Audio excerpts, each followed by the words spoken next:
അസ്സലാമു അലൈക്കും വറഹ്മത്തുള്ളാഹി തആല വബറകാത്ത്. അന്ന് മുഴുവനും മോളൂട്ടി റസിയയുടെ കൈ വിടാതെ കൂടെ തന്നെ ഉണ്ടായിരുന്നു. എന്തോ താൻ കൈവിട്ടു പോയാൽ ഇനിയും റസിയമേമി പോകുമോ എന്നൊരു ആകുലതയായിരുന്നു കുഞ്ഞിപ്പെണ്ണിന്. മോളൂട്ടിയുടെ കളിയും ചിരിയും കണ്ടിരിക്കുമ്പോൾ ഹൃദയത്തെ കാർന്നെത്തുന്ന ചിന്തകളിൽ നിന്ന് തൽക്കാലത്തേക്കും റസിയക്കും ചെറിയൊരു ആശ്വാസം തോന്നി. രാത്രി സാബിറ അവരെ വന്ന് ഭക്ഷണം കഴിക്കാൻ വിളിച്ചു. എനിക്ക് വിശപ്പില്ല സാബിത്ത. ആ മുറിയുടെ പുറത്തിറങ്ങിയാൽ ഇനിയും സിന്നുവിൻ്റെ നാവിൽ നിന്ന് ഊർന്നു വീഴുന്ന പരിഹാസവാക്കുകൾ തന്നെ കുത്തി നോവിക്കുമോ എന്ന് ഭയന്ന് തന്നെയാണ് അവൾ അങ്ങനെ പറഞ്ഞത്. റസിയ, സിന്നു പറഞ്ഞത് കേട്ടാണോ നിൻ്റെ സങ്കടം? അവൾ സ്വഭാവം നിനക്ക് അറിയാവുന്നതല്ലേ. ആരെന്നോ എന്തെന്നോ നോക്കാതെ വായിൽ തോന്നിയതൊക്കെ അവൾ പറയും. അതൊന്നും നീ കാര്യാക്കണ്ട റസിയ. ഈ വാ. അതിൻ്റെ പേരിൽ ഭക്ഷണം കഴിക്കാതിരുന്നാൽ നിൻ്റെ ഉള്ളിലൊരു കുഞ്ഞുണ്ടെന്ന ഓർമ്മ വേണം, സാബിറ ഓർമ്മിപ്പിച്ചു. കുഞ്ഞിനെ ഓർത്ത് മാത്രം റസിയ ഭക്ഷണം കഴിക്കാനായി ഇറങ്ങി വന്നു. സിന്നവും അശുമ്മയെല്ലാം നേരത്തെ കഴിച്ച് അവരുടെ മുറിയിലേക്ക് പോയത് കൊണ്ട് റസിയക്ക് വലിയ ആശ്വാസം തോന്നി. മോളൂട്ടിക്കും അവൾ തന്നെയാണ് ഭക്ഷണം കൊടുത്തത്. ഷിബിലി വരാൻ വൈകുമെന്ന് വിളിച്ചു പറഞ്ഞിരുന്നു. സാബിർ വിളിച്ചിട്ടും കൂടെ പോവാതെ മോളൂട്ടി റസിയയുടെ കൂടെ കിടന്നുറങ്ങി. കുഞ്ഞുറങ്ങിയിട്ടും ഏറെ നേരം റസിയയുടെ കൈ മോളൂട്ടിയുടെ തുടയിൽ താളമിട്ടു. പതിയെ അവളും സുഖമുള്ളൊരു മയക്കത്തിലേക്ക് വീണു. ഷിബിലി വീട്ടിലേക്ക് വരുമ്പോൾ സമയം 12 മണിയോടെ അടുത്തിരുന്നു. അലിക്കയുടെ വൈഫിന് അസുഖം കൂടിയെന്ന് പറഞ്ഞു വിളിച്ചപ്പോൾ അവിടേക്ക് പോയതായിരുന്നു. അവനെ കാത്തിരുന്ന് സോഫയിൽ തന്നെ ചാഞ്ഞുകിടന്ന് മയങ്ങിയിരുന്നു സാബിറ. കോളിംഗ് ബെൽ മുഴങ്ങിയതും സാബിറ എണീറ്റ് ഡോറ് തുറന്നു കൊടുത്തു. ഷിബിലി അകത്തേക്ക് കയറി. ഇത്താ, മോളൂട്ടി ഇവിടെ? പതിവ് ചോദ്യം ആവർത്തിച്ച് കുഞ്ഞിനെ എടുക്കാനായി അവൻ സാബിറയുടെ റൂമിലേക്ക് നടന്നു.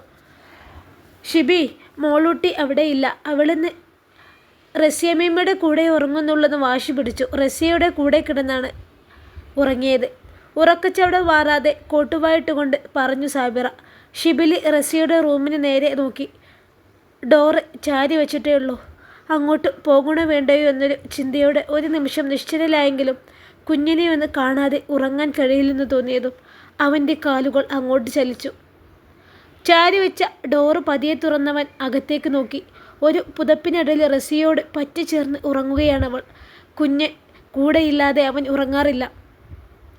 സാബിറയുടെ കൂടെ കിടന്ന് ഉറങ്ങിയിട്ടുണ്ടെങ്കിൽ പോലും അവൻ വന്നാൽ കുഞ്ഞിനെ എടുത്ത് തൻ്റെ റൂമിൽ കിടത്തും. ഇന്നെന്തോ ആ 2 പേരുടെയും ഉറക്കം നഷ്ടപ്പെടുമോ എന്ന തോന്നലിൽ ഡോറ് പഴയതുപോലെ ചാരി വെച്ച് തിരിഞ്ഞു കിടന്നു. നീ എന്താ കുഞ്ഞിനെ എടുക്കുന്നില്ലടാ? സാബിറ വിളിച്ചു ചോദിച്ചു. വേണ്ട, അവൾ അവിടെ കിടന്നോട്ടെ. അവർ ഉറങ്ങാണ്. ഇനിയിപ്പോൾ ഉറക്കത്തിൽ നിന്ന് ഉണർത്തണ്ട. സ്റ്റെയർ കയറുന്നതിൽ തിരിഞ്ഞു നോക്കാതെ മറുപടി നൽകിയവൻ. രാത്രി ഉറക്കം വരാതെ തൻ്റെ പ്രേതമ്മയുടെ ഫോട്ടോയിലേക്ക് നോക്കിക്കിടന്നു ഷിബിലി. ഷിബിക്ക. ദച്ചുവിൻ്റെ കൊഞ്ചുലയോടെയുള്ള സ്വരം കാതോരം മുഴങ്ങി. എന്താണ് പെണ്ണെ? അവൻ അവളോടെന്ന പോലെ ചോദിച്ചു. ഷിബിക്കയ്ക്ക് റസിയോട് മുഹബത്താണോ? ഏയ്, പ്രണയം ഒരിക്കൽ ഒരാളോടല്ലേ തോന്നൂ ദച്ചു. എൻ്റെ പ്രണയം അത് നീയല്ലേ. നീ എൻ്റെ കൂടെ ഇല്ലെങ്കിലും നീ തന്ന ഓർമ്മകളുണ്ടല്ലോ, മരണം വരെ എനിക്ക് ജീവിക്കാൻ. അവൻ നോവയുടെ എന്ന് ചിരിച്ചു.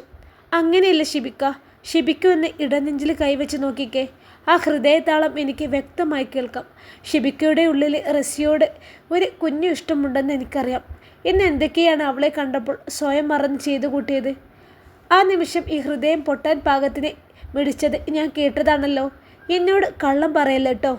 ദച്ചുവിൻ്റെ പൊട്ടിച്ചിരി അതിലെ വീശിയൊടിച്ചൊരു ഇളംകാറ്റിൽ അലയടിച്ചു. ഷിബിക്ക അവളെ സ്നേഹിക്കണം. റസിയെ നമ്മുടെ പൊന്നുപോലെ മോളെ നോക്കും. എനിക്ക് നൽകാൻ കഴിയാതെ പോയൊരു ഉമ്മയുടെ സ്നേഹമൊക്കെയും റസിയ നമ്മുടെ മോൾക്ക് നൽകും. അവൻ്റെ കാതോരം മന്ത്രം പോലെ പറയുന്ന ദച്ചുവിൻ്റെ സ്വരം പതിയെ അകന്നു പോകുന്നതും അവൻ അറിഞ്ഞു. വല്ലാത്തൊരു ഹൃദയവേദനയോടെ അവൻ ആ ഫോണിൽ തെളിഞ്ഞു വന്ന തൻ്റെ പ്രിയപ്പെട്ടവളുടെ ഫോട്ടോയിൽ ചുണ്ടുകൾ ചേർത്ത് വെച്ചു. രാത്രി സിന്നു വിളിച്ചു പറഞ്ഞതനുസരിച്ച് രാവിലെ തന്നെ ഹാജറയും ഷെയ്ജിലും ഷിബിലിയുടെ വീട്ടിലേക്ക് എത്തിയിരുന്നു. ഉമ്മയെയും മിക്കയും കണ്ടതും സിന്നു ഓടി വന്നു അവരെ കെട്ടിപ്പിടിച്ചു. നീ അങ്ങ് തടിച്ചു വീർത്തല്ലോ സിന്നു. ഷൈജിൽ അനിയത്തിയുടെ തലക്കിട്ടുന്ന കുട്ടി. പോടക്കൊരങ്ങ, ചിറ്റിക്കളികളൊക്കെ ഞാൻ അറിയുന്നുണ്ട്. നീ ആ കൊമ്പനാ കുന്നിലെ പെണ്ണിനെ കാണാൻ മതിൽ ചാടിയില്ലേ? അവരെ കയ്യിൽ നിന്ന് അടി കിട്ടാത്തത് ഭാഗ്യം. സിന്നു അവൻ്റെ പുറത്തിട്ടൊന്ന് കുത്തി. താടിയും മുടയുമെല്ലാം അലസമായി വളർത്തിയ ഒരു ചട്ടമ്പിയുടെ ലുക്ക് തന്നെയാണ് സിന്നുവിൻ്റെ അനിയൻ ഷൈജലിന്. സ്വഭാവം അലമ്പ് തന്നെ. കൂലിത്തല്ലിനും ഗുഡായുസത്തിനും പുറമെ പെണ്ണുപിടിയൻ എന്ന പേരും കൂടി നാട്ടുകാർ ചാർത്തി കൊടുത്തിട്ടുണ്ട് അവന്. അത് സിന്നു, എനിക്ക് അവളെ അങ്ങ് ഇഷ്ടമായി, അതുകൊണ്ടല്ലേ? അവൻ സിന്നുവിനെ നോക്കി വിളറി ചിരിച്ചു. ഓ പിന്നെ, നിൻ്റെ ഒരു ഇഷ്ടം ഇതിനു മുമ്പ് ആ കോളനിയിലെ പെണ്ണിനോടും ഇത് തന്നെ ആയിരുന്നില്ല എനിക്ക്? സിന്നു അവനെ ഒന്ന് കൂർപ്പിച്ച് നോക്കി ചോദിച്ചു. മതി മതി, ആങ്ങളെയും പെങ്ങളും നിന്ന് കൊഞ്ചിയത്. വന്ന കാലിൽ ഇങ്ങനെ നിൽക്കാതെ ഇങ്ങോട്ട് കയറി വാ പിള്ളേരെ. ഹാജറ ശാസനയോടെ അവളെ വിധിച്ചു. ഇക്കാൻ്റെ കയ്യിൽ തൂങ്ങിപ്പിടിച്ച് സിന്നു അകത്തേക്ക് കയറി. നാത്തുൻ വരാൻ പറഞ്ഞു എന്ന് പറഞ്ഞപ്പോഴേ ഞങ്ങൾ രാവിലെ തന്നെ എങ്ങോ പോന്നു. ഐഷുമ്മയെ കണ്ടതും ഒരു മുഖവിര പോലെ പറഞ്ഞു ഹാജറ. ആ, ഇനി എന്തായാലും കുറച്ച് ദിവസം ഇവിടെ നിന്നിട്ടൊക്കെ പോയാൽ മതി. ഐഷുമ്മക്കും സന്തോഷം. സാബിറ, നീ ഇവർക്ക് എന്തെങ്കിലും കുടിക്കാനെടുത്തേ? ഐഷുമ്മ അടുക്കളയിലേക്ക് തല നീട്ടി വിളിച്ചു പറഞ്ഞു. അവരെങ്ങനെ സംസാരിച്ച് ഇരിക്കുന്നതിനിടയിലേക്കാണ് ഷിബിലി ഇറങ്ങി വന്നത്. അവനെ കണ്ടതും ഹാജറ ചിരിച്ചു. അവൻ്റെ ആ തലയെടുപ്പും നെഞ്ചുവിരിച്ചുള്ള നടപ്പും തൻ്റെ മരുമകനെ ഓർത്ത് അവർക്ക് വല്ലാത്തൊരു മതിപ്പ് തോന്നി. അവനെ കിട്ടിയാൽ തൻ്റെ മോളുടെ ഭാഗ്യം തന്നെയാവുമെന്ന് അവരോർത്തു. അല്ല, നിങ്ങളെപ്പോൾ എത്തി അമ്മായി? അവനും ഒരു പുഞ്ചിരിയോടെയാണ് തിരക്കിയത്. ദേ, ഞങ്ങളിപ്പോൾ വന്ന് കയറിയതേ ഉള്ളൂ. അല്ല, ഇന്ന് സൺഡേ ആയിട്ട് അളിയനെ എങ്ങോട്ടാ ഒരുങ്ങിക്കെട്ടി പോകുന്നത്? ഷൈജലാണ് വിളിച്ചത്. അവൻ്റെ ആ കോലവും വഷളം ചിരിയോടെയുള്ള അളിയ എന്ന വിളിയും എല്ലാം കേട്ട് നീരസം തോന്നി. എങ്കിലും ഷിബിലി അതൊന്നും മുഖത്ത് കാട്ടാതെ ഒന്ന് ചിരിച്ചു കാട്ടി. ഒന്ന് ഹോസ്പിറ്റൽ വരെ പോകുന്നുണ്ട്. കടയിലുള്ള ഒരു സ്റ്റാഫിൻ്റെ വൈഫിനെ അല്പം സീരിയസ് ആണ്. നീ അളിയാന്ന് വിളിച്ചത് ഇഷ്ടപ്പെട്ട് കാണില്ല. സിന്നു ചുണ്ടുമലർത്തിക്കൊണ്ട് പറഞ്ഞു. ഷൈജലിൻ്റെ തോളിൽ ഒന്ന് തട്ടി. അളിയനാവാൻ പോകുന്നവനെ പിന്നെ ഞാനെന്താ ഉപ്പാന്ന് വിളിക്കണോ? ഷൈജൽ ചോദിച്ചതും സിന്നു അവനെ നോക്കിയൊന്ന് കണ്ണുരുട്ടി. ഡാ, ഇപ്പം തന്നെ എന്തായാലും അളിയാന്നും വിളിക്കണ്ട. ആദ്യം ആ മഹറെന്ന് എൻ്റെ കഴുത്തിൽ വീണട്ടെ, എന്നിട്ട് നീ എന്ത് വേണമെങ്കിലും വിളിച്ചോ. സിന്നു ഷൈജലിൻ്റെ അടുത്തേക്ക് നീങ്ങിക്കൊണ്ട് അടക്കം പറഞ്ഞു. ഷിബിലി തന്നെ വിവാഹം കഴിക്കുമോ എന്ന കാര്യത്തിൽ അവൾക്കിപ്പോഴും ചെറിയൊരു ഭയമുണ്ട്. ഇതുവരെ തന്നെ ഇഷ്ടമാണെന്നുള്ളതിൻ്റെ ഗ്രീൻ സിഗ്നലായി സ്നേഹത്തോടെയുള്ളൊരു ചിരിയോ സംസാരമോ ആ തിരുവായിൽ നിന്ന് വീണിട്ടില്ലെന്നതും സിന്നു ആ നിമിഷം നിരാശയോടെ ഓർത്തു. ഞാൻ അവനെ അളിയാന്നേ വിളിക്കൂ. എന്തായാലും ഈ അടുത്ത് തന്നെ നിങ്ങളെ നിൽക്കാൻ നടക്കുന്ന ഉറപ്പല്ലേ? അതിനു വേണ്ടിയാണല്ലോ അമ്മായി ഇന്നിപ്പോൾ ഞങ്ങളെ ഇങ്ങോട്ട് വിളിച്ചു വരുത്തിയത്. ഓ, അതൊന്നും അത്ര കാര്യമാക്കണ്ടടാ. അമ്മായിയമ്മയുടെ ഇഷ്ടം പറഞ്ഞതാവും. വിവാഹം നടക്കണമെങ്കിലേ ഈ മഹാനും കൂടി സമ്മതിക്കണ്ടേ? ഈ ലുക്ക് ഉണ്ടെന്നേ ഉള്ളൂ, ആള് തനി മൂഷേട്ടയാ. നിരാശയോടെ സിന്നു ഷിബിലിയെ നോക്കി ചുണ്ടു പിളർത്തിക്കൊണ്ട് പറഞ്ഞു. ആ മഹാൻ സമ്മതിക്കും. സമ്മതിപ്പിച്ചില്ലെങ്കിലേ നിന്റെ ആങ്ങള സമ്മതിപ്പിക്കും. പോരെ, അവനെ മോഹിച്ചല്ലേ നീ ഞങ്ങളെയൊക്കെ വിട്ട് ഇവിടെ വന്ന് നിൽക്കുന്നത്? നീ കിനാവ് കണ്ട രാജകുമാരി തന്നെ നിനക്ക് കിട്ടും സിന്നു. വല്ലാത്തൊരു ഉറപ്പോടെ പറയുന്ന പൊന്നാങ്ങളയോട് പെരുത്ത ഇഷ്ടം തോന്നിപ്പോയി സിന്നൂറക്ക്. ഷൈജൽ എപ്പോഴും അങ്ങനെയാണ്. സിന്നു എന്താഗ്രഹം പറഞ്ഞാലും അവൻ്റെ ജീവൻ കൊടുത്തും അവനത് നേടിക്കൊടുക്കും. ആളൊരു കവലച്ചട്ടമ്പയാണെങ്കിലും ഉമ്മയോടും പെങ്ങളോടും നല്ല സ്നേഹത്തിൽ തന്നെയാണ് അവൻ. കുഞ്ഞുനാളിൽ ഒരു കളിപ്പാട്ടത്തിന് വേണ്ടി വാശി പിടിക്കുമ്പോൾ എത്ര കഷ്ടപ്പെട്ടിട്ടാണെങ്കിലും കൊണ്ടുവന്ന് തരുന്ന ഇക്കാക്കിയാണ് സിന്നുവിന് അപ്പോൾ ഓർമ്മ വന്നത്. എൻ്റെ ചക്കര ഇക്കാക്ക. അവൾ ഇഷ്ടത്തോടെ അവൻ്റെ കവളിൽ മുത്തം വെച്ചു. പോ പെണ്ണെ, കവളിൽ തുപ്പലാക്കാതെ. ഷൈജൽ കളിയാക്കിയതും വാശി കയറി സിന്നു അവൻ്റെ മറ്റേ കവളിൽ മുത്തം കൊടുത്തു. ചായ എടുത്ത് വെച്ചിട്ടുണ്ട്, ഇനി അത് കഴിഞ്ഞാവാം ബാക്കി വിശേഷം പറയൽ. സാബിറ അവരെ എല്ലാവരെയും ചായ കുടിക്കാൻ ക്ഷണിച്ചു. അത്രയും നേരം സ്വകാര്യം പറഞ്ഞിരുന്ന ആങ്ങളെയും പെങ്ങളും നാട്ടുവർത്താനം പറഞ്ഞുകൊണ്ടിരിക്കുന്ന നാത്തുമാരും സംസാരം നിർത്തി എഴുന്നേറ്റ് ഡൈനിങ് ടേബിളിന് അടുത്തേക്ക് നടന്നു. ഷിബിലി ഇരിക്കുന്നതിൻ്റെ നേരെ എതിർവശത്താണ് സിന്നുവും ഷൈജലും ഇരിക്കുന്നത്. സിന്നുവിൻ്റെ നോട്ടം മുഴുവനും അവൻ്റെ മുഖത്താണെങ്കിലും അവൻ ആ ലോകത്തെ അല്ലെന്ന പോലെ ആരെയും ശ്രദ്ധിക്കാതെയാണ് കഴിക്കുന്നത്. ഹാജറ സിന്നുവിന് നേരെ നോക്കി എന്തോ മുഖം കൊണ്ട് കാണിച്ചു. ആ സന്ദേശം മനസ്സിലായെന്ന പോലെ സിന്നു ചിരിയോടെ തല അനക്കി. ഷിബിക്ക, ഒരു ദോശ കൂടി ഇടട്ടെ? അവളൊരു ദോശ എടുത്ത് അവൻ്റെ പ്ലേറ്റിലേക്ക് ഇട്ട് കൊടുത്തു. ഷിബിലി മുഖമുയർത്തി അവളെ രൂക്ഷമായി ഒന്ന് നോക്കി. ആ നോട്ടം പാടെ അവഗണിച്ചുകൊണ്ട് സിന്നു കുറച്ച് കറിയെടുത്ത് അവൻ്റെ പ്ലേറ്റിലേക്ക് ഒഴിച്ചു കൊടുത്തു. കഴിക്ക് ഷിബിക്ക. സ്നേഹം ഇങ്ങനെ ഒഴുകിപ്പരിക്കുകയാണ് സിന്നുവിൻ്റെ വാക്കിൽ. ഷിബിലിക്ക് വല്ലാതെങ്കിൽ ദേഷ്യം വന്നെങ്കിലും എല്ലാവരുടെയും മുന്നിൽ വെച്ചിട്ട് വഴക്ക് വേണ്ടെന്ന് കരുതി മാത്രം അവൻ ഒന്നും പറഞ്ഞില്ല. ഉമ്മയുടെ മുന്നിൽ വെച്ച് അവനൊന്നും പറയുന്നില്ലെന്ന ധൈര്യം തന്നെയായിരുന്നു സിന്നുവിനും. അതിനിടയിലേക്കാണ് മോളൂട്ടിയെയും എടുത്ത് റസിയ വരുന്നത്.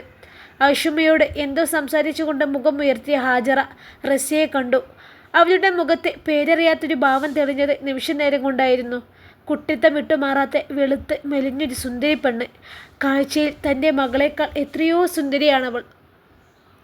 അവരെ എത്ര വേഗമാണ് അവളെ സൂക്ഷ്മതയോടെ നോക്കി അവരെ താരതമ്യം ചെയ്തത്. ഷിബിലിയുടെ മനസ്സ് കീഴടക്കി. തൻ്റെ മകളുടെ ജീവിതത്തിൽ കല്ലുകടിയായ പെണ്ണാണല്ലോ റസിയ എന്നോർത്തതും ഹാജറയുടെ ഉള്ളിൽ പക കനത്തു. മോളൂട്ടിക്ക് ഭക്ഷണം കൊടുക്കാൻ വേണ്ടി ഇറങ്ങി വന്ന റസിയയും വിരുന്നുകാരെ കണ്ട് എന്ത് ചെയ്യണമെന്നറിയാതെ എങ്ങോട്ട് പോകണമെന്നറിയാതെ ഒരു അന്താളിപ്പോടെ നിന്ന് പരുങ്ങി. ഇവിടുത്തെ കൊച്ചിനെ നോക്കാൻ നിർത്തിയേക്കുന്ന ആയിയാണോ അത്? റസിയെ തീർത്തും നിസ്സാരമാക്കിക്കൊണ്ട് ചോദിച്ചു ഹാജറ. ആ ചോദിച്ച് നേരിടാൻ കഴിയാതെ പാവം പെണ്ണിൻ്റെ മുഖം കുനിഞ്ഞുപോയി. അവരുടെ ആ ചോദ്യം കേട്ടാണ് മറ്റുള്ളവരെല്ലാം റസിയെ നോക്കിയത്. മുഖമുയർത്തി നോക്കിയ ഷിബിലിയും അവരെ കണ്ടു. ഒറ്റ നോട്ടത്തിൽ ഹാദിയ മോളൂട്ടിയെ അടുത്ത് നിൽക്കുകയാണെന്ന് തോന്നും. പക്ഷേ തൻ്റെ ദച്ചു ഇത്രയും പാവമല്ലായിരുന്നു. ഇതിപ്പോൾ ആരെങ്കിലും എന്തെങ്കിലും പറയുമ്പോഴേക്കും കണ്ണു നിറക്കാൻ മാത്രം അറിയുന്നൊരു 5 വയസ്സുകാരിയെ പോലെയാണെന്ന് റസിയ എന്ന് തോന്നും. അവരെ നോക്കുമ്പോൾ അവൻ്റെ മിഴികൾ തിളക്കം വെച്ചത് ഹാജറ ശ്രദ്ധിച്ചു. ഒറ്റ നോട്ടമേ അവളെ നോക്കിയുള്ളൂ. എങ്കിലും ആ മുഖം ഹൃദയത്തിൽ കൊളുത്തിക്കിടന്നു. എല്ലാം അറിഞ്ഞിട്ടും അറിയാത്ത ഭാവത്തിലുള്ള ഉമ്മയുടെ ചോദ്യം സിന്നുവിനങ്ങ് ഇഷ്ടപ്പെട്ടു. അവളുടെ ചുണ്ടിൻ്റെ കോണിൽ പുച്ഛം കലർന്നൊരു ചിരിയുണ്ടായി. എന്നാൽ വരച്ചു വെച്ചതുപോലെയുള്ള റസിയയുടെ വട്ടമുഖത്ത് നിന്ന് കണ്ണെടുക്കാൻ കഴിയാതെ പ്രയാസപ്പെട്ടു ഷൈജിൽ. അവളുടെ നനവാർന്ന ചുവന്ന ചുണ്ടിലേക്ക് നോട്ടമെത്തിയതും അവനിൽ മറ്റെന്തൊക്കെയോ വികാരങ്ങൾ ഉടലെടുത്തു തുടങ്ങി. നാത്തൂനൊന്നും പറഞ്ഞില്ലല്ലോ. മോളൂട്ടിയെ നോക്കാൻ നിർത്തിയ പെണ്ണാണോ ഇത്? ഹാജറ ഒന്നുകൂടി ആ ചോദ്യം ആവർത്തിച്ചു. അവരോട് റസിയെക്കുറിച്ച് എങ്ങനെ പറഞ്ഞു തുടങ്ങണമെന്ന് അറിയാതെ പതറിയിരുന്നു സാബിറയും ഹൈഷുമയും. പറഞ്ഞു തുടങ്ങിയാൽ എല്ലാം പറയേണ്ടി വരും. അത് ഷിബിലിയുടെ മുന്നിൽ വെച്ചാകുമ്പോൾ അവൻ എങ്ങനെ പ്രതികരിക്കുമെന്ന് ഒരു നിശ്ചയവുമില്ല. അമ്മായിക്ക് എന്താണ് അറിയേണ്ടത്? ഇത് ആരാണെന്നോ? ഞാൻ പറഞ്ഞു തരാം. ഷിബിലിയുടെ ശബ്ദം ഉയർന്നതും റസിയ അവനെ പകപ്പോടെ നോക്കി. അവൻ മുഖം കറുത്ത് അവിവേകം എന്തെങ്കിലും പറഞ്ഞു കളയുമോ എന്ന് ആശങ്കയോടെ ഐഷുമ്മയും. ഇത് റസിയ, ഈ വീട്ടിലെ ഒരു അംഗം തന്നെയാണിപ്പോൾ അവളും. ഇനി അവളെക്കുറിച്ച് കൂടുതൽ അറിയണമെങ്കിലേ സിന്നു പറഞ്ഞു തരും. അവൾ ഈ വീട്ടിൽ വന്ന് അട്ടിപ്പേറി കിടക്കാൻ തുടങ്ങിയിട്ട് ദിവസം കുറേ ആയില്ലേ. റസിയെക്കുറിച്ച് എല്ലാം അവൾക്കറിയാം. ഒഴിവുപോലെ എല്ലാ കഥകളും ഉമ്മാക്ക് പറഞ്ഞു കൊടുക്കണേ സിന്നു. പരിഹാസച്ചുവയോടെയുള്ള അവൻ്റെ സംസാരം കേട്ട് ഹാജറ കടലാസ് പോലെ വിളറി വെളുത്തുപോയി. റസിയ ഇരിക്ക്. മോളൂട്ടിയെ പിടിച്ച് ടേബിളിന് മുകളിലേക്ക് കയറ്റിയിരുത്തിയതിനു ശേഷം അധികാരത്തോടെ അവൻ്റെ അടുത്തുള്ള ചെയറിൽ ഇരിക്കാനായി അവൻ പറഞ്ഞതും റസിയ വല്ലായ്മയോടെ അവനെ നോക്കി. മറ്റുള്ളവരുടെ എല്ലാ ദേഷ്യം നിറഞ്ഞ നോട്ടും തൻ്റെ നേരെയാണെന്ന് അവൾ അറിഞ്ഞു. എന്താ, റസിയക്ക് ചെവി കേൾക്കൂലേ? ഇവിടെ ഇരിക്കാൻ. അവൻ്റെ ശബ്ദം കടുത്തതും അവൾ അറിയാതെ അവിടെ ഇരുന്നു പോയി. അവളുടെ കണ്ണിലെ നീർത്തിളക്കം അവനും കണ്ടു. ഒരു പ്ലേറ്റ് എടുത്ത് അവളുടെ മുന്നിലേക്ക് നീക്കി വെച്ച് അവൻ തന്നെയാണ് അവൾക്ക് വിളമ്പിയത്. ഇത് കഴിക്ക്. അവൻ പറഞ്ഞതും റസിയ കഴിച്ചു തുടങ്ങി. ഹാജറയും സിന്നുവും ഒരു ശത്രുവിനെ പോലെ തന്നെ തറപ്പിച്ചു നോക്കുന്നത് കണ്ടതും റസിയയ്ക്ക് ഭക്ഷണം തൊണ്ടയിൽ കുരുങ്ങിക്കിടന്ന് നോവ് തീർത്തു. ഐഷുമ്മയുടെ മുഖത്തും അവജ്ഞയാണെന്ന് റസിയ തിരിച്ചറിഞ്ഞു. ഭക്ഷണത്തിനോടൊപ്പം തൊണ്ടയിലൂടെ ഒരു കയ്പുനീര് അരിച്ചിറങ്ങുന്നു. അവൾ ഷിബിലിയെ മുഖം ചിരിച്ചു നോക്കി. അവൻ മോളൂട്ടിയെ കഴിപ്പിക്കുകയാണ്. അർഹതയില്ല. ഈ വീട്ടിൽ താമസിക്കാൻ ഒരു അർഹതയും തനിക്കില്ലെന്ന് മനസ്സ് പറഞ്ഞുകൊണ്ടേയിരുന്നു. എത്രയും വേഗം അവർക്കിടയിൽ നിന്ന് രക്ഷപ്പെടാൻ തോന്നി അവൾക്ക്. പക്ഷേ എങ്ങോട്ട് പോവും? ഷിബി, വീട്ടിൽ വന്ന് കയറിയവരോട് നീ അത്രയ്ക്ക് കടുപ്പിച്ച് പറഞ്ഞത് ഒട്ടും ശരിയായില്ല മോനെ. അവൻ കൈ കഴുകാനായി എണീറ്റതും പരാതിയുമായി സാബിറ പുറകെ വന്നു. ഷിബിലി സാബിറയൊന്ന് നോക്കി. പിന്നെ ഞാൻ എന്താണ് ഇത്താ ചെയ്യേണ്ടത്? അവൾ പറയുന്നത് കേട്ട് നിൽക്കണമായിരുന്നോ? ഇത്താക്ക് ആ വന്നവൻ്റെ സ്വഭാവം നല്ലതുപോലെ അറിയില്ലേ? താഴ്ന്നു കൊടുത്താലേ തലയിൽ കയറി അങ്ങ് നിരങ്ങും. തുടക്കത്തിലെ ഇങ്ങനെയൊരു ഡോസ് കൊടുത്താൽ ഇനി ഇതുപോലെയുള്ള ചോദ്യങ്ങളില്ലാതിരിക്കും. ഞാനും കൂടി അവരെ സപ്പോർട്ട് ചെയ്തിരുന്നെങ്കിലേ അവരെ മനസ്സിൽ അവളുടെ വില അതിലും കുറയും. അവനാ പറയുന്നത് ശരിയാണെന്ന് സാബിറക്കും തോന്നി.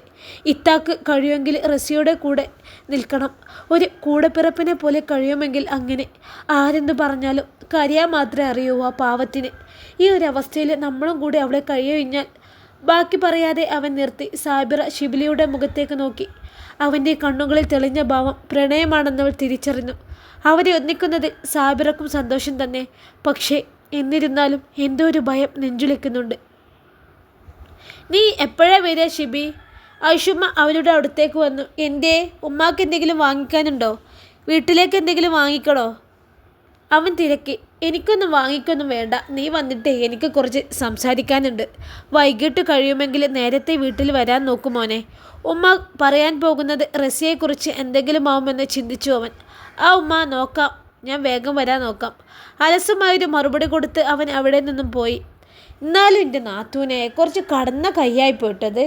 ഏതൊരു പെണ്ണിനെ എങ്ങനെ വീട്ടിൽ കയറ്റി താമസിക്കുക എന്നൊക്കെ പറഞ്ഞാൽ, അതും ആ പെണ്ണിൻ്റെ പേരും പറഞ്ഞ് സ്വന്തം എളാപ്പയോടും കുടുംബത്താനോടും തിരക്കൂടി എന്നൊക്കെ പറഞ്ഞാൽ നാട്ടുകാരെന്തു പറയും? അവന് ഭ്രാന്താണെന്ന് കരുതി നിങ്ങളും അതിന് സമ്മതിച്ചു കൊടുക്കുകയാണ് വേണ്ടത് നാത്തൂനെ. അവളുടെ സ്വഭാവദേശം കൊണ്ട് തന്നെയല്ലേ കെട്ടും കഴിയുന്ന മുമ്പേ ആ ചെറുക്കനോളെ വേണ്ടെന്ന് പറഞ്ഞത്. അവളെ വയറ്റിൽ കിടക്കുന്നത് അവൻ്റെ കുഞ്ഞായിരുന്നെങ്കിൽ ആ നിസാമെ ഓളെ കൂടെ നിർത്തുമായിരുന്നില്ലേ? വിശ്വാസം നഷ്ടപ്പെട്ടാലേ ഏതൊരാണിനും വെറുത്തു പോവും. ഇതുപോലെയുള്ള അയഞ്ഞാട്ടുകാരികളൊക്കെ കുടുംബത്തിൽ കയറ്റി താമസിപ്പിക്കാൻ കൊള്ളോ?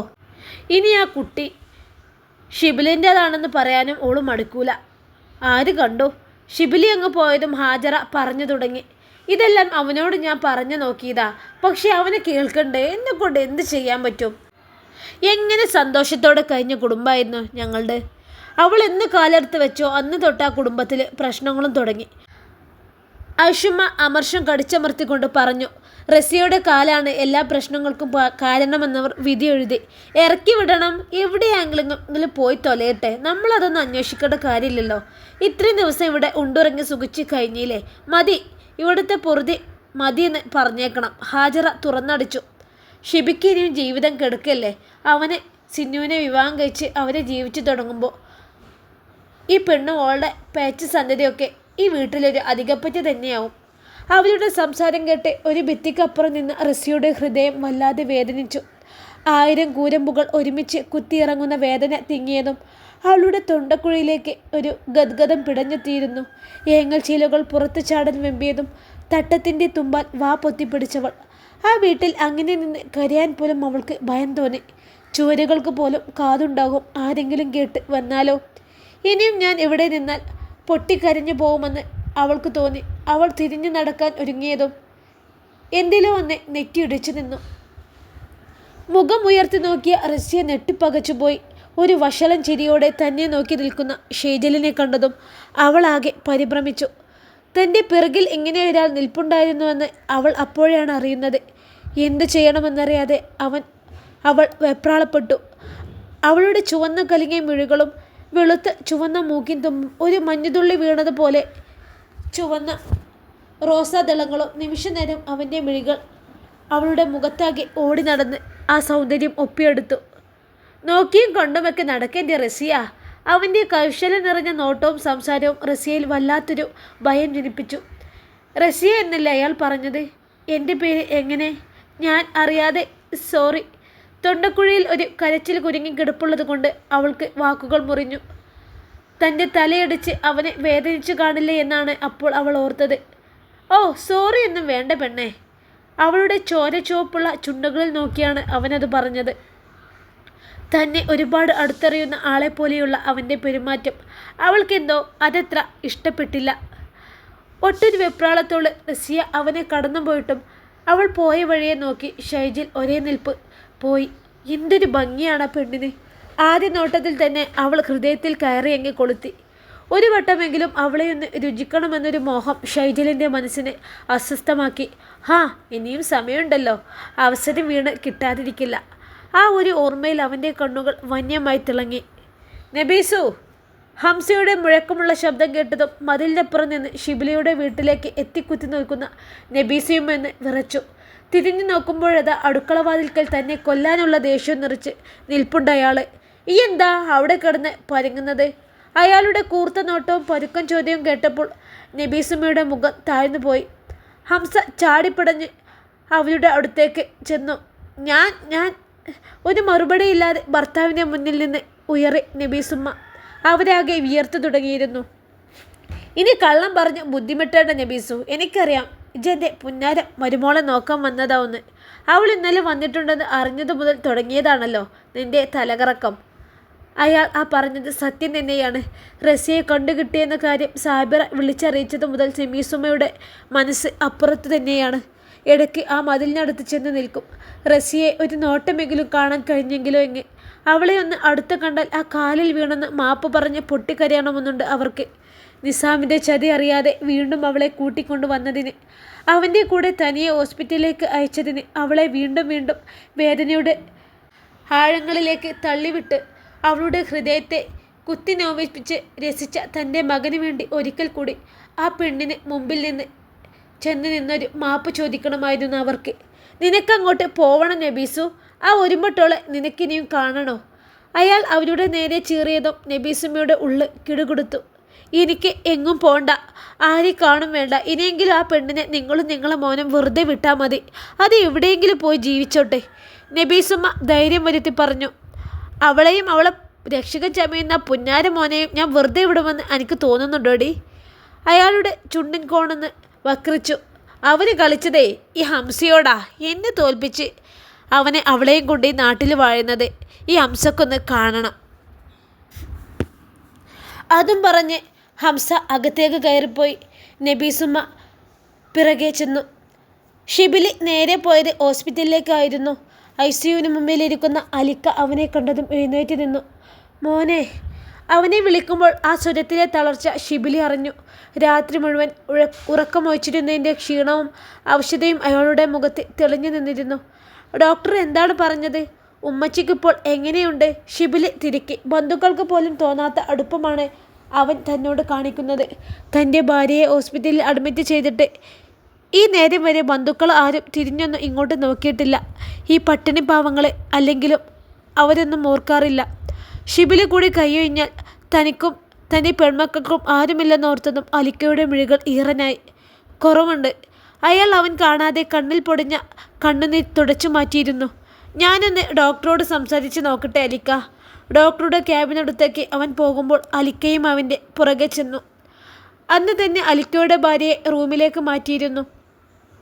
അവരുടെ എല്ലാ കാര്യത്തിനും ഓടി നടന്നത് ഷിബിലിയാണ്. ഹോസ്പിറ്റലിലെ ചിലവെല്ലാം വഹിക്കുന്നതും അവൻ തന്നെ. അലിക്കയും 3 പെൺമക്കളും ഹോസ്പിറ്റലിൽ ഉണ്ടായിരുന്നു. മൂത്ത മകൾ ഭർത്താവുമായി പിണങ്ങി വന്ന് നിൽക്കുകയാണ്. ഒരു പെൺകൊച്ചുണ്ട് അവൾക്ക്. രണ്ടാമത്തെ മകളുടെ വിവാഹം ഉറപ്പിച്ചു വെച്ചിട്ടുണ്ട്. അവളുടെ കാലിന് ചെറിയ മുടന്നുള്ളത് കൊണ്ട് തന്നെ അതുപോലെ വൈകല്യമുള്ളൊരാളുമായിട്ട് തന്നെയാണ് വിവാഹം ഉറപ്പിച്ച് വെച്ചത്. മൂന്നാമത്തെ മകളാണ് നിഷ്വ. കൂട്ടത്തിൽ നന്നായി പഠിക്കും, ഏറ്റവും മിടുക്കി. അവളെ കോളേജിൽ ചേർക്കാൻ പറഞ്ഞതിനും അതിനുള്ള സഹായങ്ങൾ ചെയ്തു കൊടുത്തതുമെല്ലാം ഷിബിലി തന്നെയായിരുന്നു. ഈ മരുന്ന് വാങ്ങിക്കണം കേട്ടോ. നേഴ്സ് നീട്ടിയ കടലാസ് കൈക്കൊണ്ട് നീട്ടി വാങ്ങിച്ചെങ്കിലും എന്ത് ചെയ്യണമെന്നറിയാതെ പരിഭ്രമിച്ചു പോയിരുന്നു നിഷ്വ. ഉപ്പ വീട്ടിലേക്കെന്ന് പറഞ്ഞു പോയതാണ്. മരുന്ന് വാങ്ങിക്കാൻ തൻ്റെ കയ്യിലാണെങ്കിൽ കാശൊന്നുമില്ല. അവൾ ഇത്താത്തമ്മയുടെ മുഖത്തേക്ക് നോക്കി. അവളുടെ മുഖത്തും നിസ്സഹായത തന്നെ. പൊടുന്നുടനെ അവരെ ഞെട്ടിച്ചുകൊണ്ടൊരു കൈ നീണ്ടുവന്ന് അവളുടെ കയ്യിൽ നിന്ന് ബില്ല് വാങ്ങിച്ചിരുന്നു. അവൾ മുഖമുയർത്തി നോക്കിയതും കണ്ടു ഒരു ചെറു ചിരിയോടെ നടന്നു നീങ്ങുന്ന ഷിബിലിയെ. നല്ലൊരു പയ്യൻ, പഠിച്ചവൻ അയച്ചതാ അവന് നല്ലതേ വരൂ. അവനങ്ങ് നടന്നു പോയതും അലിക്കയുടെ ഭാര്യ കിതപ്പോടെ പറയുന്നുണ്ടായിരുന്നു. എന്തോ അവൻ്റെ ആ മനസ്സ് നിഷ്വക്കും അങ്ങ് ഇഷ്ടപ്പെട്ടു. അവളുടെ ഹൃദയത്തിൽ അവനോടുള്ള ആരാധന നിറഞ്ഞു നിന്നു. മുൻപ് എപ്പോഴോ ഉപ്പ പറഞ്ഞത് അവൾ ഓർത്തുപോയി. നമ്മുടെ നിഷ്വയെ ഷിബിലിക്ക് കൈപിടിച്ച് കൊടുക്കാൻ എനിക്ക് ആഗ്രഹമുണ്ടെന്ന്. അന്ന് ഉപ്പയെ എതിർത്ത് താൻ എന്തൊക്കെ പുകിലാണ് വീട്ടിലുണ്ടാക്കിയത്. ഒരു 2ാം കെട്ടുകാരനെയാണോ നിങ്ങൾ എനിക്ക് വേണ്ടി കണ്ടുവച്ചതെന്ന് ചോദിച്ചു ഉപ്പയോട് തട്ടിക്കയറുകയായിരുന്നു. ഇന്നെന്തോ ആ ഒരുവനോട് വല്ലാത്തൊരു ബഹുമാനവും ഇഷ്ടവുമൊക്കെ തോന്നുന്നുണ്ട്. 2ാം കെട്ടുകാരനാണ്, ഒരു കൊച്ചുണ്ട് എന്നൊക്കെ ശരി തന്നെ. പക്ഷേ അത് അയാളുടെ നെറ്റിയിൽ എഴുതി ഒട്ടിച്ചു വെച്ചിട്ടൊന്നുമില്ലല്ലോ. മുൻപ് ഉമ്മച്ചി പറഞ്ഞത് അവൾ ഓർക്കാതിരുന്നില്ല. നല്ലൊരു മനസ്സുണ്ട്, കാണാനും അടിപൊളിയാണ്. ഇത്രയൊക്കെ പോരെ ഒരു പെണ്ണിന്? എനിക്ക് ഇയാളെ മതി. നിഷ്വ മനസ്സുകൾ മന്ത്രിച്ചു. എന്താണ് നിഷ്വ, നീ പകൽക്കിനാവ് കാണാണോ? ഇത്താത്ത വന്ന് തലയിൽ തട്ടിയപ്പോഴാണ് അവൾ സ്വപ്നത്തിൽ നിന്ന പോലെ നെട്ടിയത്. ഏയ് ഞാൻ എന്തൊക്കെയോ, അവൾ പുഞ്ചിരിച്ചുകൊണ്ട് പറഞ്ഞു. എനിക്ക് മനസ്സിലാവുന്നുണ്ട്. ഈ പ്രായം കഴിഞ്ഞാണ് മോളെ ഇത്താത്തയും വന്നത്. ഉമ്മാൻ്റെ അസുഖമൊക്കെ മാറട്ടെ, നമുക്ക് അയാളെ വീട്ടുകാരോടൊന്ന് സംസാരിച്ച് നോക്കാട്ടോ. ഇത്താത്തയുടെ സംസാരം കേട്ട് നിൽക്കുമ്പോൾ നിഷ്വയുടെ ഹൃദയത്തിലൊരു തണുപ്പ് വീണിരുന്നു. ചുണ്ടിലൊരു പുഞ്ചിരിയും. എന്തോ അവന് ഗാന്ധം പോലെ ഹൃദയത്തിലങ്ങ് ഒട്ടിപ്പോയി. നിസാം പ്ലീസ്, ഞാൻ പറയുന്നത് നീയൊന്ന് മനസ്സിലാക്ക്. ഇനിയും വീട്ടുകാരെ മുന്നിൽ പിടിച്ചു നിൽക്കാൻ എനിക്ക് പറ്റുന്നില്ല. വീട്ടിൽ നിന്ന് നല്ല പ്രഷറുണ്ട് എനിക്ക്. വരുന്ന ഒരുപാട് ആലോചനകൾ ഓരോരോ കാരണങ്ങൾ പറഞ്ഞ് വേണ്ടെന്ന് ഞാൻ വെക്കുന്നുണ്ട്. ഇനിയും പിടിച്ചു നിൽക്കാൻ എന്നെക്കൊണ്ട് പറ്റൂല. നീ നിൻ്റെ വീട്ടിൽ നമ്മുടെ കാര്യം സംസാരിച്ചേ പറ്റൂ. ഷെറിൻ വാശിക്കാരിയായി. ഇന്നലെ രാത്രി അവളുടെ ഉപ്പ വിളിച്ച് വിവാഹക്കാര്യം പറഞ്ഞതോടെയാണ് അവളുടെ നില തെറ്റിയത്. ഞാൻ നിന്നോട് പറഞ്ഞല്ലേ ഷെറിൻ, എനിക്ക് കുറച്ചുകൂടി സമയം വേണമെന്ന്. ഈ ഒരു അവസരത്തിൽ നിൻ്റെ കാര്യം വീട്ടിൽ പറഞ്ഞാലേ അറിയാലോ, എല്ലാവരും എന്നെ കുറ്റപ്പെടുത്തും. അതുമാത്രമല്ല, ആ നശിച്ചവൾ വീണ്ടും എൻ്റെ കൺമുന്നിലേക്ക് തന്നെ വന്നിട്ടുണ്ട്. ആ കുഞ്ഞിനെ പ്രസവിച്ച് എൻ്റെ മുന്നിലിട്ട് വളർത്തുമെന്നത് അവളെ വാശിയാണ് പോലും. അവളെ അങ്ങനെ ജയിക്കാൻ ഞാൻ വിടില്ല. അവളെയും ആ കുഞ്ഞിനെയും ഞാൻ ഒരുമിച്ച് ഇല്ലാതാക്കും. ഈ പ്രശ്നങ്ങളൊക്കെ ഒന്ന് ഒതുങ്ങും വരെ എനിക്ക് നിന്നെ വിവാഹം കഴിക്കാൻ പറ്റില്ല. നിസാം തീർത്തു പറഞ്ഞതും സങ്കടം കൊണ്ട് ഷെറിൻ്റെ മുഖം വിങ്ങി. ഉപ്പ പറയുന്ന വിവാഹത്തിന് ഞാൻ സമ്മതിക്കണമെന്നാണോ നിച്ചു നീ പറയുന്നത്? അവൾ ചോദിച്ചു. അങ്ങനെ ഞാൻ പറഞ്ഞില്ല. നീ കുറച്ചുകൂടി കാത്തിരിക്കണമെന്നേ പറഞ്ഞിട്ടുള്ളൂ. അതിന് പറ്റിയില്ലെങ്കിലേ നീ ഉപ്പ പറയുന്ന ആളെ കെട്ടിയങ്ങ് പോയിക്കോ. അവൻ്റെ മുഖത്ത് പ്രകടമായ താല്പര്യമില്ലായ്മ കണ്ട് ഷെറിൻ്റെ നെഞ്ചുലഞ്ഞു പോയി. നിച്ചു, അപ്പോൾ അത്രയ്ക്കുള്ളൂല്ലേ ഞാൻ ഈ നിന്നെയാണോ ഞാൻ എന്നേക്കാൾ സ്നേഹിച്ചത്? എന്നെ തന്നെ നിനക്ക് ഞാൻ തന്നില്ലേ? എന്നിട്ടും നിനക്കിങ്ങനെ കഴിയുന്നോ ഇങ്ങനെ പറയാൻ? അവനെ ഷർട്ടിൽ കുത്തിപ്പിടിച്ച് ചോദിക്കുമ്പോൾ ഷെറിൻ്റെ തൊണ്ടയിടറി. നീ വെറുതെ എഴുതാപ്പുറം വായിക്കാതെ ഷെറിൻ. 1 മാസം എനിക്ക് വേണ്ടി കാത്തിരിക്കാൻ നിനക്ക് പറ്റൂലേ? അവളുടെ കയ്യിൽ പിടിച്ചുകൊണ്ട് ചോദിച്ചു നിസാം. ശരി, ഞാൻ കാത്തിരുന്നോളാം. 1 മാസം എങ്ങനെയെങ്കിലും ഞാൻ പിടിച്ചു നിന്നോളാം. അതിനുള്ളിൽ റസിയെ ഒന്നും ചെയ്യാൻ നിനക്ക് കഴിഞ്ഞില്ലെങ്കിലോ?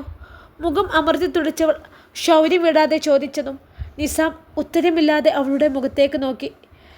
ആ കുഞ്ഞ് നിൻ്റെയല്ലെന്ന് നിനക്ക് ഉറപ്പുണ്ടെങ്കിൽ പിന്നെ എന്തിനാ നിസാമേ നീ അവളെ വയ്ക്കുന്നത്? ഷെറിൻ അവനെ മനസ്സിലാവാതെ ചോദിച്ചു. അത് പിന്നെ നിസാമിന് മറുപടിയില്ല. ആ കുഞ്ഞ് അവൻ്റെയാണെന്ന് അവന് അത്രമേൽ ഉറപ്പുണ്ടല്ലോ. ഷെറിൻ അവൻ്റെ കണ്ണുകളിലേക്ക് സൂക്ഷിച്ചു നോക്കി. സത്യം പറഞ്ഞിച്ചു, ആ കുഞ്ഞ് നിൻ്റേതല്ലേ? പെട്ടെന്ന് അവളങ്ങനെ ചോദിച്ചതും നിസാം ഞെട്ടിപ്പകച്ചുപോയി. ആ കുഞ്ഞ് നിൻ്റേതല്ലെന്ന് എൻ്റെ തലയിൽ തൊട്ട് സത്യം ചെയ്യേ. ഇൻഷാ അല്ലാഹ് ഈ കഥയുടെ ബാക്കി ഭാഗവുമായി നാളെ കാണാം. അസ്സലാമു അലൈക്കും.